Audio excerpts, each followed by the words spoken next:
2023 has been a great year in terms of releases in gaming. I played none of them. Personally, I enjoy them, but I've been rather limited in terms of what I can actually play. I think that it's pretty common for everyone to have a mile-long backlog of games they bought in a Steam sale or from a bargain bin at CX, promising themselves that they'll play them eventually, but inevitably going back to the same handful they default to. I've been like this, but with an even more limited palette for a very long time due to just not having a good computer or not being able to afford anything above like what, 20 quid? So not only do I have a library collecting dust, that library has been very limited and my palette needed some serious exposure therapy. Did I play my backlog? No, I didn't actually. All that build-up was to nothing. Did I expand my palette? Did I try to seek out new video games instead of booting up Terraria for the 50th time? Yes, I did. Along with all of this, I managed to get my hands on not one but two consoles this year. In April, I got an Xbox One from a family member, and in September, I got a Wii U from some random bloke on Facebook Marketplace in my uni town for 30 quid. I went from having 0 consoles to having 2 of them, which was a great 200% increase.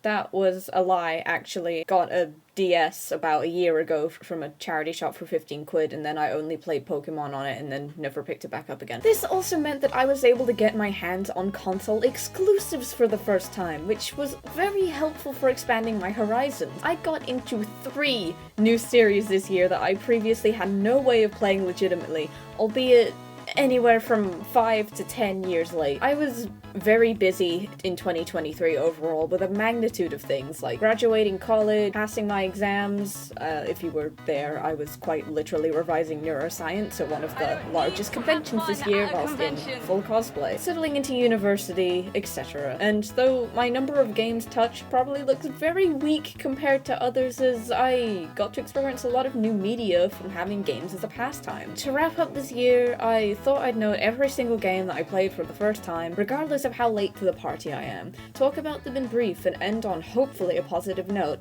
Happy Hoppin'!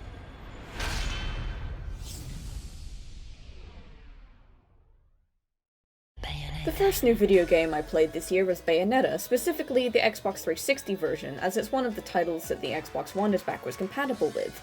I learned the hard way that not many 360 games are actually backwards compatible, but that's a different topic. As you can probably tell from how I've used it as B-roll footage in my commentaries and how I've used the soundtrack as background music, I love this game to pieces. I was originally going to do a video just for this series, but it's fallen to the wayside as I've been far too busy with university. Bayonetta is a hack-and-slash action-adventure game released by Platinum Games in 2009, where you play as the titular protagonist as she makes her way through the historical town of Vigrid, attempting to regain her memories, killing angels via guns on her shoes and demons summoned from her hair and clothes as she goes. It has a wonderful art direction, taking clear inspiration from stone statues for the enemies and bosses, wrapped up in a lovely semi-realistic art style that manages to be stylish and impressive at the same time. The soundtrack was also amazing, and the volumes actually ended up being 4 of my top 5 albums on my Wrapped this year. I genuinely have to stop myself from talking about this game too much so I don't hike the runtime up, but needless to say, this is definitely one of my favorites ever. This game is also incredibly difficult, but addicting as you reload just to try and beat your scores. I was enriched in that loop and actually ended up platinuming every single chapter to unlock Xian when I got the game on Steam. Overall, I recommend it. Go play it if you want an experience that will beat your ass in a good way. System Shock is another game I have to stop myself from talking about because if I start, it won't end. System Shock 2023 is the first game that I've ever pre-ordered, believe it or not. I never get anything that isn't off the sale rack, but I was so in love with the original 1994 game and its 1999 sequel that I had it pre-ordered as a birthday gift last year, and god did it deliver. System Shock is an immersive sim in which you play as an unnamed hacker arrested by a mega corporation and who is presented with freedom and a neural implant from their corrupt VP in exchange for removing the ethical constraints from a space station AI. Upon waking up after your surgery, the majority of the ship's inhabitants have been slaughtered, mutilated, or converted into human-machine cyborg abominations as the AI declares herself a god, viewing becoming machines as a form of purification and salvation, and your job is now to stop her. I don't really want to talk too much about System Shock other than that plot overview, because I genuinely think this is the game that you should know the least about before you start it. It's just that good. You know that tweet that's from like someone with the display name like Bigolus Dickolus saying, "Don't look up anything about this, just read it"? That's me with System Shock. You will not be disappointed. If you have $40 to spend on the remake, or $5 for the original 2 games at a Steam sale, please get them. I cannot recommend it enough. Visually, the game is stunning, but I can't get that on video as my laptop turns into soup trying to run it above the lowest settings. The textures make use of dithering to give it a really nice style, appearing as realistic until you see the pixels upon closer inspection, which is a great way to subtly stylize. The soundtrack is also a great reimagining of the original game's OST, albeit very quiet at times, so you don't really experience it in depth, but in my honest opinion, the quietness adds a sense of unease to the atmosphere. I also really love the additional lore tidbits in the remake, especially the ones that give Shodan and Diego's relationship more depth. You can really tell how this game is a labor of love for the series, and it is an amazing piece of media, especially as Night Dive's first full remake. Play it right now. I'm not kidding. Drop what you're doing. Look up nothing. Play System Shock right now.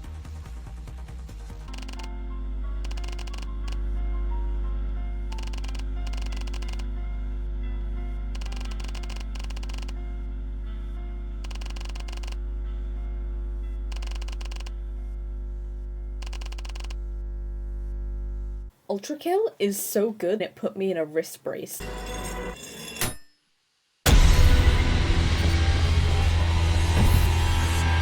Ultra Kill is a first-person shooter released in early access in 2020 that I threw myself into headfirst to try and get over my aversion to FPS games. You play as a very parched, thirsty little robot guy who just wants a drink, and it just so happens you only drink blood and the only source left is in hell. It's stylized after retro graphics and uses many heavily pixelated blood explosions throughout. It's fast-paced, demands your full attention, and god is it difficult for someone like me who's never really touched this genre before. If System Shock was my systematic desensitization to this genre, Ultra Kill was flooding. Remember what I said earlier about revising neuroscience instead of having fun at a convention at the start? Yeah, I've been waiting to drop a reference to that, please laugh. I suck at this game a lot, but just like Bayonetta, there's an addictive thing about seeing your rank go up as you replay. I'll probably never get a P rank, let alone see any of the secret bosses, but it's just so satisfying seeing my grade go from a D to a C of all things. It's got an amazing soundtrack, an amazing style, and dying over 99 times is fun, believe it or not. At the time of scripting this, the next levels are going to be released soon, and while I probably won't have time to play them and formulate proper opinions, I just know they'll be on my mind for the next month. Another solid recommend. It was worth the wrist brace.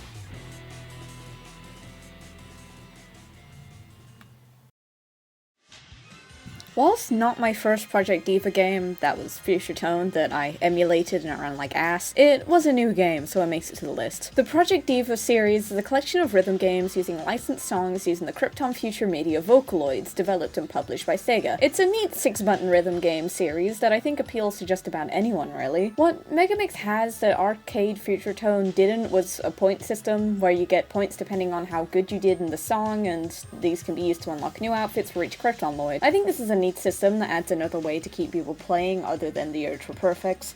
This game also has a t-shirt editor where you can draw whatever design you like and have the characters wear it in-game. I found this level of customization quite cute. I mean, here's Rin in a 9 Inch Nails shirt. Overall, I don't really have much to say about Project Diva Megamix. It's a cute, simple rhythm game with a nice art style, and Hatsune Miku is in it. It's a solid recommendation for me. I don't see why it wouldn't be.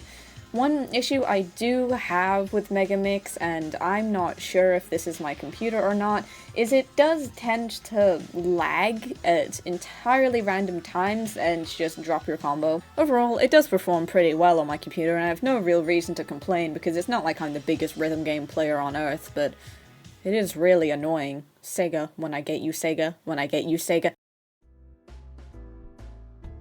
Oh yeah, and a word of warning, due to not having any way to screen record, we're gonna be going back in time to 2008 YouTube and recording the screen whenever I cover a Wii U game. I'll try to make use of the gamepad to make it somewhat visually appealing. Bayonetta 2 is the first game I played on the Wii U, and overall I have the same opinions on 2 as I do 1. The game has a much more linear, I'm not sure if that's the correct word, but I can't think of any other one, plotline than 1, with a specific end goal in mind, which I guess makes sense as Bayo has her memories in check. A brief plot summary is that Xian is struck during combat as a summoned demon goes out of control, and Bayonetta has to go to Inferno to bring her back to her body. On the way, she meets a boy called Loki, who's in a similar situation to the one she was in the first game. He also has amnesia and is being moved forward by an unshakable need to go to the Mountain Fimbulventer, coincidentally where the entrance to Inferno is, so they end up going together. The stylization is still amazing, the music is spectacular, and the gameplay is great. The controls for combat especially felt great, and you can really tell how this game was built with the Wii U gamepad in mind. The color theming was also a nice touch, taking what was red in the first game and switching the hue to blue for the new story arc. I especially love Bayonetta's design for 2. This is my personal favorite outfit for her in the whole series. I just love how the black, blue, and white go with one another. It's a great color scheme. This game also has the idea of time as a main theme, and the series' stylized animatic-like cutscenes have changed from being a film reel to images on the hands of a clock. I find this all really neat. I love it when a story ties its themes together both thematically and visually.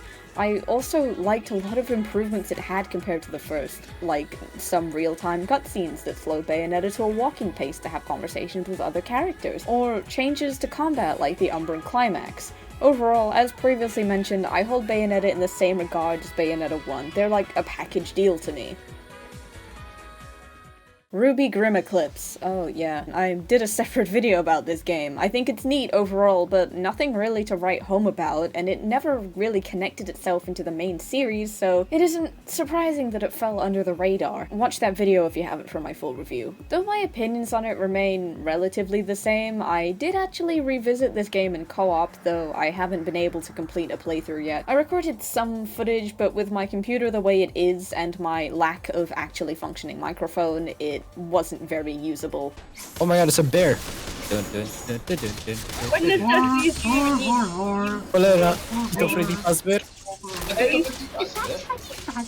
Did you spend all of that $5 on rice? Yeah, the entire thing kind of turned out similar to that. May cry. Okay, so something got in the way of me talking about these two games, other than the fact that I haven't finished them. I started playing from the Devil May Cry HD collection, which I got about an hour of gameplay into between DMC and DMC3 before I had to refund it. My laptop was severely allergic to this thing, and I don't know why, so I refunded it and then asked for the HD collection on Xbox One as a Christmas gift, thinking I'd be able to get footage by the end of the month. Well, as of amending this script, and as of recording currently on the 29th, I think CEX has that thing in fucking limbo, which I will be adding to my mile-long list of crimes that CEX has committed against me in particular. Some of the crimes of this list of sin include selling me a copy of Splatoon 1 that was scratched beyond recognition, immediately after the Splatoon incident, selling me a copy of Mario Party that was also scratched beyond recognition and that I literally saw the cashier flip over to look at, pull a face at, and then put in the case anyway, doing the inverse of a winter sale where they inflated all of their prices rather than decreasing them, and charging 25 quid for Wiimotes that even the cashier was flabbergasted at. Note that this was a different cashier to the Mario incident. So yeah, I don't have footage of either of these games, making them much harder to talk about. TLDR, I liked them for what I was able to play and from what I watched my friends play, but I'm only including things I played myself on this list. Just with how I plan to make a solo Bayonetta video at some point, maybe I'll come back to DMC on its own. I love its atmosphere, I love how straight up disjointed it feels at some points, I love Dante's stupid one-liners, it's great, I recommend it even if I can't speak much on it.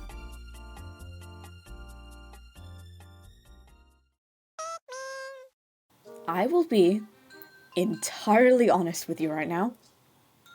I have brain worms for this series. I get it now. I understand. I know I'm 10 years late to the party playing Pikmin 3 when Pikmin 4 just came out. You know, broke people booting up Breath of the Wild in May 2023 and all that. Yeah, show me the tweet. Go ahead. Pikmin 3 is, as the name implies, the third game in the Pikmin series developed by Nintendo and released for the Wii U in 2013. I love this game. I've watched my friends play through Pikmin 1 and some of Pikmin 2 on their own consoles in the past, so I jumped directly into 3 relatively blind, and needless to say, I'm so glad that I did that. To give a basic plot summary, the planet of Kopai has run out of food reserves and sent a team of 3, Alf, Brittany, and Charlie, to another planet in search of more.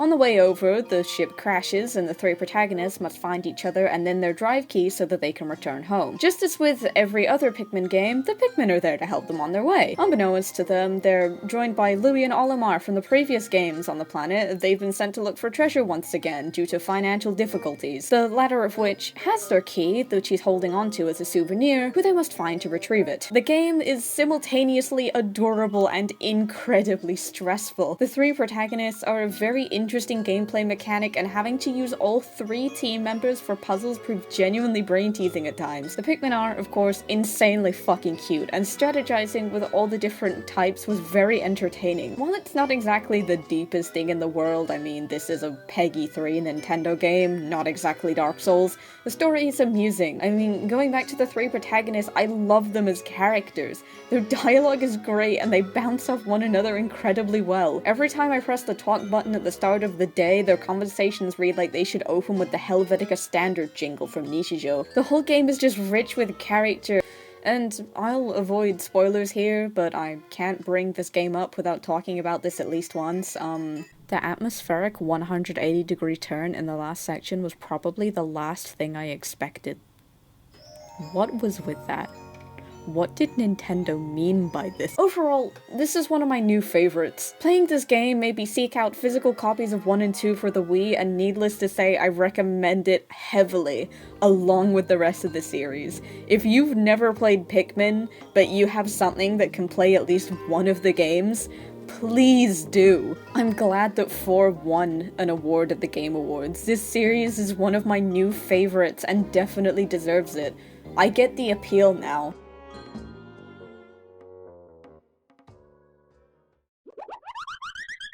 Peak, my game of the year. Unlike the HD collection, this one did not disagree with my computer, and as a result, I can talk about it. Well, I can talk about it more because I haven't finished it yet. It's hard to do a plot synopsis since I'm only like 2 or 3 bosses in, and none of it really makes sense yet, which I've gathered is a recurring theme in the series, and I love it personally. I started playing the game as Nero as he was the first option that came up, and I do like how he plays. The combat is neat, and I can definitely see where the comparison with Bayonetta comes from. It took a while to get properly used to delaying your inputs to pull off combos as opposed to most games wanting quick, continuous button presses, but it's a nice change of pace if I'm honest. Bayonetta turned into a button mashing simulator at times, and this one almost has a rhythm to it. I also greatly appreciated the stress test on the title screen that just showed me how it would run on different graphics settings. Thankfully, it worked just fine with the default settings and stayed around 30 FPS, which, with how broken my computer is, was a Christmas miracle. I've also liked the puzzles so far, and the settings have also been gorgeous. I'm a major sucker for Gothic architecture in video games, and this has handed me many a churchyard on a silver platter. Judging from how many characters there are, I think I'm gonna be on this one for a while, but I love it so far. Once again, broke people booting up Breath of the Wild in 2023. Except it's for real this time! I was actually booting up Breath of the Wild for the first time in 2023. I got this one for Christmas and haven't really done anything except run around so far. I've been recommended Breath of the Wild basically since it came out. A lot of my friends are huge Zelda fans. One of those Zelda fans in question actually got me this, so thank you so much if you're watching this. I will play this thing until the disc is unreadable. So yeah, neat game so far, love the graphics, love the look. I can definitely see why everyone and their mother wanted to copy this formula. So yep, That was every single video game I played for the first time in 2023. With the exception of the fact I played a little bit of Breath of the Wild on my friend's Switch at some point, and also the fact that I'd played Project Eva in the past. Will I ever get through my backlog? If I do, I'll make a video on it. Hopefully, I'll be able to expand my palette more in 2024, but, you know, university's kind of hitting hard, so I think it might be a while until I can actually sit down and dedicate myself to video games properly. I love them as an art form, but god are they a chore sometimes. This has been Banui, so long and good night.